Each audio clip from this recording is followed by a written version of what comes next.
Everybody knows that actually our qualification is, I think, theoretically not anymore possible. That means maybe the pressure from turning this World Cup ship around, which was a very difficult mission from the beginning because of the difficult start last year, is maybe a little bit gone, and it could release some positive energy and maybe can release some positivism, yeah, because we can play now a little bit much more free. Yeah, a few players are suspended. We will have to replace. One is Marvelous, who cannot play. We have others who are also missing, and we must see now tomorrow how we can now bring a nice group on the pitch, motivated group. We expect that, we demand that, because at the one side, it's a World Cup qualification game where we have to be fair competitors for all the participating teams. We have to give our best, those who are still fighting for possible qualification. And on the other side, for us, the players need to promote themselves for the AFCON squad. So there's a very important match for everybody, and we take it seriously, definitely. And then, Captain, obviously disappointing results the last time out. What's the mood like in camp, especially amongst the players ahead of this game against Rwanda? Among the players, I think the morale is high. Everyone is ready to go again. Everyone is pushing each other in training and looking forward for tomorrow's game. I think we've spoken as a team about the match in Benin, and now it's water under the bridge. And in football, there's always another second chance, and also, likely enough, we have a match, important one tomorrow, and we're playing here, possibly with some fans behind us.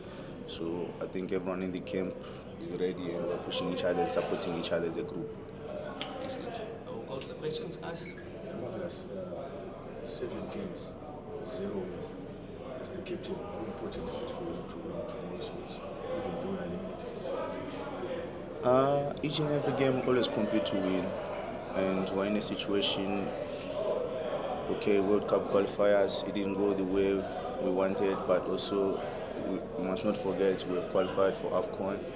Okay, fair enough, there will be some criticism, but also we are football players as a group, we're supporting each other, we're pushing each other. Of course, then tomorrow is an important match, same as other games, so we try our best to support each other and prepare well.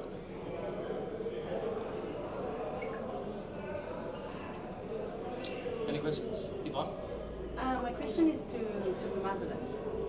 So we've seen when the Warriors come all the time, there's a partnership between the Warriors and Zoro Pumlani. How important is that partnership for you to come here and have a bus waiting for you and everything? We've seen it in different sponsors coming in. I think it's a massive for us. Like when we come, they've supported us. When we arrive, and they've been with us, we really appreciate Zoro Pumlan, what they are doing for the nation, and hopefully other sponsors will come. We really appreciate on behalf of Zimbabwe. Thank you, Zoro Pumlan. Okay, my question is for the coach, Michael. Coach, tomorrow's game against Rwanda will be perhaps your 14th game in charge of the Warriors. 2 wins. A lot of Zimbabweans appear not to be happy about that record. What is your comment over that? Let me think. I think it's the 12th game. Must be an even number. So that you need to first get right.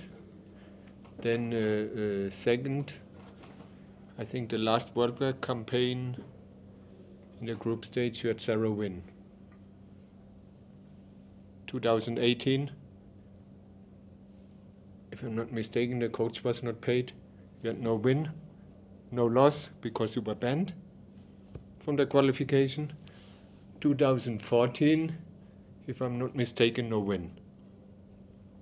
I think 2008 you had 1 win against Namibia.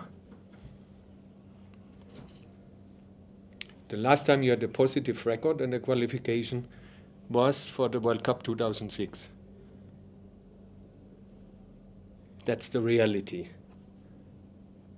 So you need to take the reality into consideration. Amongst others, when you had this positive record, you were lost 5-1 against Nigeria, 3-0 that time. We played, I think, a couple of months ago, 1-1, being criticized for 1-1 in Nigeria. I think we lost 1-0 in Benin, and I think, yes, it's not a nice result, but it's not that we were smashed. It was a tight game, a tight loss, not a nice result. We wanted more. Maybe we didn't deserve more in this game because the other team was a little bit more aggressive, especially in the attacking and the one-v-1 duels. For us, an objective was to qualify for the AFCON. That was really. And the rest is a building process. We wanted to see it as a double project. World Cup qualification on a bad position, but at the same time building for the AFCON. So, and this time we will take now. And no matter what people want to say or not. We qualified there with 1 game to spare. I think you did achieve that only 1 time with 1 game to spare. In most cases, you had 2 or 3 coaches in the qualification campaign involved. We're as good as any other team which achieved something in your national team history. Apart from that, the national team is the only team which qualified to a tournament. No women team, no under youth team, no club team, since you were again readmitted. I don't understand this negativism. It's highest time we all, and I include you, the media, to apply some sense of realism where we come from, where the potential of Zimbabwe is, and pull together in one direction towards a positive AFCON. That scapegoat ritual and bad-mouthing of individuals and looking, it's not a country which won 3 times the AFCON or which qualified 1 or 2 times for the World Cup. We have talent, we are good, but only if we stick together. And everybody, and that includes the media. We were on a very good track until March, and then I have no idea why this negative, little bit toxic, then insulting started of individuals, even around the team, which have nothing to do with the team, from some bloggers or so, and I have no idea why. Do you want to play a positive AFCON, then you have to also bring your share on the table and pull in one direction. It's not that easy. Benin is not just easy. They might qualify for the World Cup, I'm telling you. They play now Lesotho, then they stand 14 points and still play in Rwanda and in Nigeria. They might go to the World Cup. It's a 1-0 result. That happens in football. Yes, we have a little bit. We must go through this, how can you say, this downwards result, a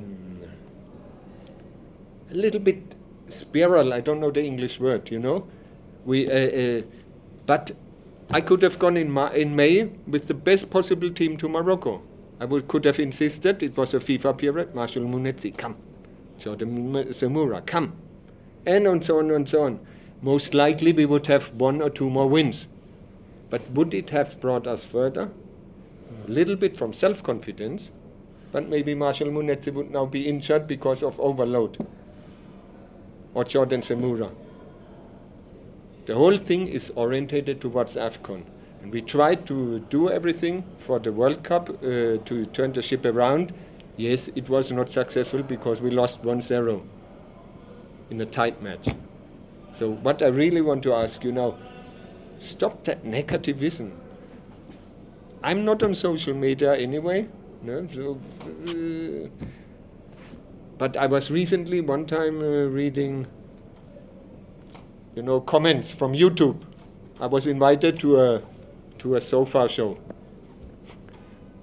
And I couldn't believe there was, I think, 110 comments. And then I got interested and went through. And I had an approval rate of 98%. I would win any election around the world with such a thing. No, not even anywhere in the world. I couldn't believe it. I didn't know what I did. 98, you can go through the comments. The social media works on a snowball effect. When a few shouts negative, the others pick it up, and then it suddenly creates a self-fulfilling prophecy in a negative direction. But the reality is, at the end, it's created maybe by a handful of people, maybe 5 to 10 people. And it doesn't affect me. I'm telling you, really, not at all. We want to build a strong team towards the AFCON, and we will go that way, in the best manner that we think. And I kindly ask you to create a positive atmosphere towards also the FIFA leadership and pull together in one direction. Only then we can go to the second round and see how far it will carry us. That's my message to you.